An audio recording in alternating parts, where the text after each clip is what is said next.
Good morning, everyone. Welcome to Ambedkar India free coaching classes for all competitive examinations.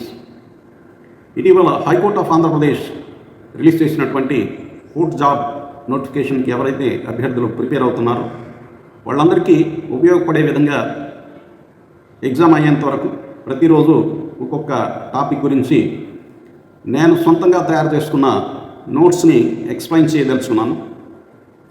ఈరోజు recent appointments and persons in news part 1 discuss చేద్దాం. ఈ టాపిక్లోకి వెళ్ళే ముందు ఈరోజు August 1వ తారీఖు, ఈరోజు ప్రాధాన్యత గురించి ఒక 5 విషయాలు తెలుసుకోవాలి.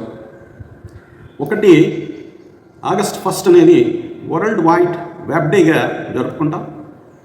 ఇదే రోజు 1989లో టిమ్ బెర్నర్స్-లీ అనే ఆయన ఈ WWWని ఇన్వెంట్ చేయడం జరిగింది.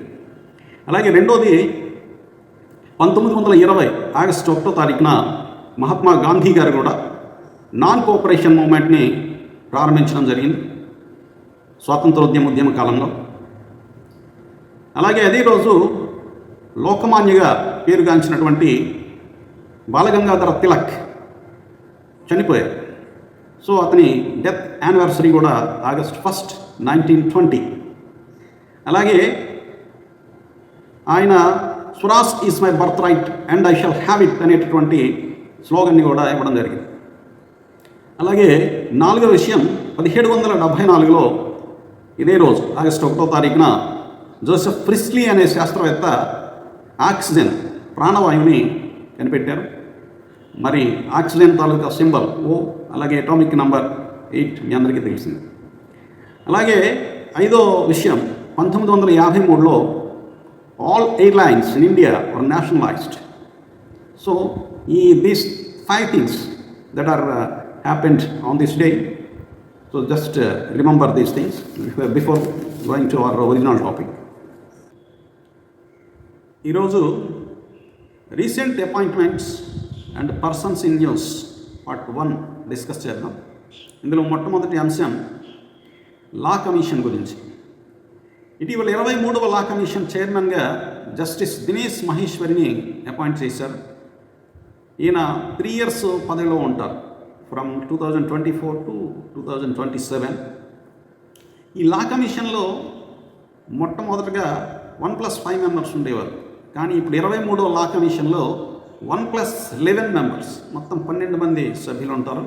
ఒక చైర్మన్, ఒక member secretary, 3 full time members, అలాగే 5 పార్ట్ టైం మెంబర్స్, అలాగే 2 ex officio members from legal affairs department, అలాగే డిపార్ట్మెంట్ ఆఫ్ లెజిస్లేచర్.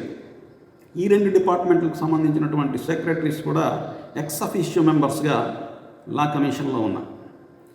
అయితే లా కమిషన్కి సంబంధించి కొన్ని విషయాలు మనం చర్చించాలి. ఎందుకంటే 2024 Group 1లో ఒక టఫ్ క్వశ్చన్ వచ్చింది. ఈ లా కమిషన్ తాలూకా నేచర్ చూస్తే ఇది ఒక నాన్ స్టాట్యుటరీ బాడీ, చట్టపరమైనటువంటి సంస్థ కాదు.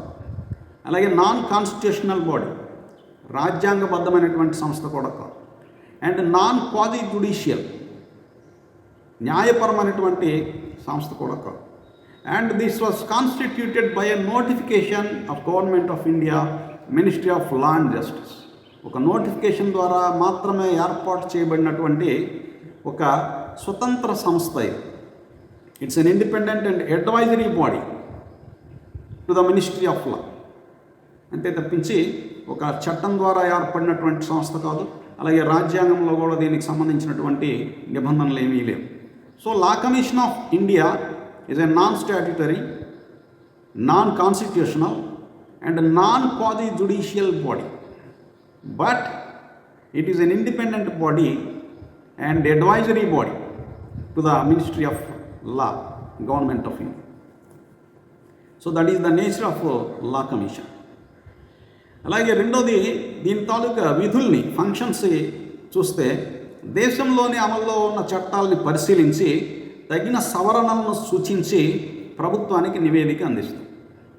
సో దీని తాలూకా primary function of law commission is that to conduct legal research and review existing laws. ఇక రెండోది, అంతర్జాతీయ ఒలింపిక్ సంఘం అధ్యక్షురాలుగా క్రిస్లీ కోవెంట్రీ, ఈవిడ జింబాబ్వే స్విమ్మర్ క్రిస్లీ కోవెంట్రీ, ఈవిడ్ని అంతర్జాతీయ ఒలింపిక్ సంఘం అధ్యక్షురాలుగా ఇటీవల నియమించారు.